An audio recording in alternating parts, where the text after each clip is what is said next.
Bueno, hoy os traigo un preguntas y respuestas sobre el conflicto en Ucrania. La primera pregunta que me hacéis un montón y que además la he visto por ahí que hay un montón de gente haciéndose la misma pregunta es ¿por qué está pasando esto? ¿Cómo hemos llegado hasta aquí? ¿Por qué Rusia está invadiendo Ucrania? Bueno, pues esta pregunta es muy complicada de responder, pero voy a intentar hacerlo de la forma más resumida posible y voy a basar la respuesta en dos puntos concretos. Voy a intentar resumirlo todo en eso. El primer motivo es por la expansión de la OTAN. Ucrania no solo quería entrar en la Unión Europea, sino que además quería entrar también en la OTAN.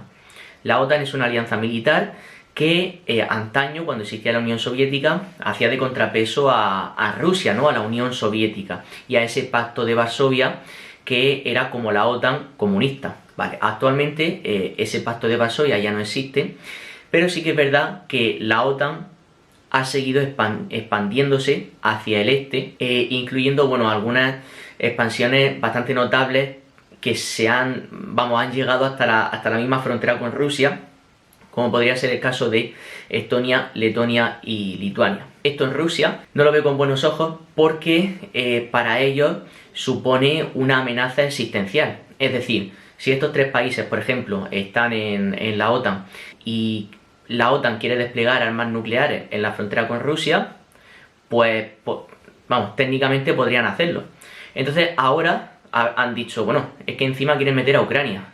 ¿Esto qué es, no? Es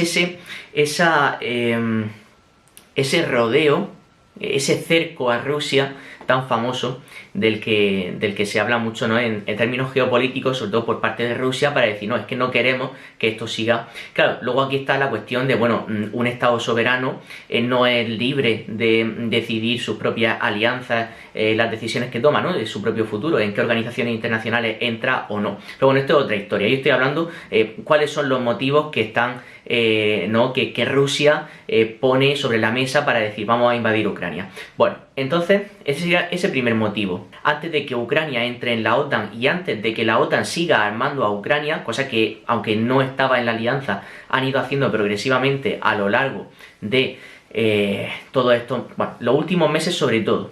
Y luego ya antes, siempre había estado ahí esa pretensión de querer entrar en la OTAN, tal, pero ahora ya, por ejemplo, ya con la guerra abierta con Rusia, la OTAN sigue mandando y de hecho está mandando más armamento a Ucrania. Yo creo que la OTAN se quedó igual de sorprendida que los rusos al ver lo que estaba aguantando el ejército ucraniano y han dicho, esta es la nuestra, vamos a mandar todo lo que podamos ahora. Porque al principio de este conflicto, o antes de que empezase este conflicto, las esperanzas que se tenían en el ejército ucraniano eran bastante bajas. No se esperaba mucho del ejército de Ucrania y sin embargo están demostrando muchísimo más de lo que cualquiera habría esperado. Esto ya, como inciso, es un muy buen ejemplo de ese principio de la geopolítica, de la estrategia, que dice que tú puedes tener el plan que tú quieras, pero en el momento en que el primer soldado pone un pie sobre el campo de batalla, a partir de ahí tú puedes haber planificado lo que quieras, pero ya lo que va a pasar no lo sabe absolutamente nadie. Por otra parte, el segundo motivo de esta invasión es un motivo más cultural / histórico, llamadlo como queráis, pero Rusia entiende que las raíces de su nación están en Ucrania.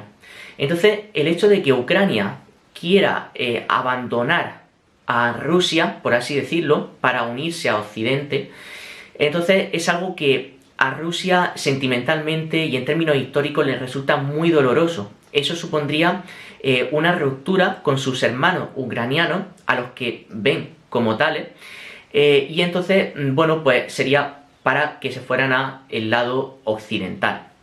Entonces, esta cuestión histórica también es más importante de lo que parece para Rusia, aunque, quizás pueda ser más secundaria, ¿no?, que algo que ven como una amenaza existencial como la entrada en la OTAN, pero también es un motivo. Entonces, estos serían básicamente los dos motivos principales por los que Rusia hoy está invadiendo Ucrania. También me habéis preguntado cuánto tiempo crees que va a durar esta operación militar de Rusia en Ucrania, es decir, cuánto crees que va a durar esta guerra. Pues ¿Cuánto va a durar? Ya es muy difícil decirlo, porque esto se preveía como una operación relámpago en la cual fulminasen a todo lo que son las fuerzas ucranianas, digamos, más de un ejército, ¿no? Todos los elementos de armamento militar que son característicos de un ejército hecho y derecho, ¿no? De un ejército de un país, es decir, no de una milicia o de una guerrilla ni nada de eso.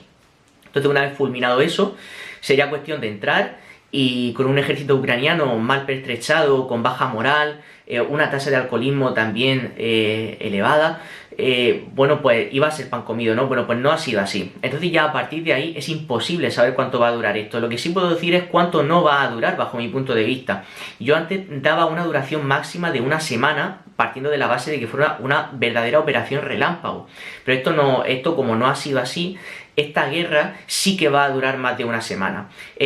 Vamos, yo veo prácticamente imposible ahora mismo, en el momento de grabar este vídeo, que esta guerra dure menos de una semana. A partir de una semana ya puede durar incluso años. De hecho, desde el Reino Unido están avisando de que esta guerra va a ser larga. Entonces, a partir de ahí, quién sabe cuánto puede durar todo esto. Por último, hay otra pregunta que me habéis hecho cuya respuesta para mí estaba clara hasta hoy. La pregunta es, ¿crees que España está en peligro por apoyar a Ucrania en este conflicto? Es decir, si podríamos sufrir algún tipo de ataque o consecuencias por parte de Rusia por el hecho de que el gobierno de nuestro país se haya posicionado a favor de Ucrania en este conflicto, enviando de hecho material bélico como acaban de hacer. 5.000 chalecos antibalas, cascos y bueno, material médico, etcétera. Vale. Justo hoy, además poco antes de grabar este vídeo, llega la noticia de que Putin pone en alerta a las fuerzas nucleares rusas. Esto es una amenaza a Occidente, básicamente, porque, bueno, habla de una retórica agresiva de Occidente contra Rusia. Al margen de esta retórica, lo cierto es que también Occidente, la OTAN, está enviando armas a Ucrania y sigue suministrando material bélico a este país para poder enfrentarse a Rusia. Yo creo que esta amenaza nuclear va dirigida sobre todo a la OTAN para decir, oye, para de suministrar armamento a Ucrania, deja de meterte donde no te llaman y ten cuidado porque yo esto lo tengo aquí activado y no sé qué voy a hacer con esto, ¿vale? Entonces es como una especie de amenaza, es como es subir un escalón dentro de la escalada. Es decir, de aquí a que Putin use realmente un arma nuclear, vamos, hay un trecho larguísimo. Es decir, por lo menos 3 países de la OTAN tienen armas nucleares. Estados Unidos, Francia y Reino Unido, que me venga a la cabeza así instantáneamente. No sé si se me pasa alguno, pero desde luego ya creo que 3 son suficientes, sobre todo con Estados Unidos, que tiene uno de los mayores arsenales nucleares del mundo. Entonces, claro, aquí a partir de este punto, pues es complicado decir qué va a pasar, pero también, desde luego, claramente un conflicto, una guerra nuclear sería una tercera guerra mundial y es una posibilidad absolutamente muy lejana para que vaya a pasar de verdad. Entonces, bueno, pues básicamente son las 3 preguntas que creo que han sido más interesantes de todas las que me habéis hecho y bueno, espero que os haya aclarado algo, así que, sin más, nos vemos en el próximo. Chao.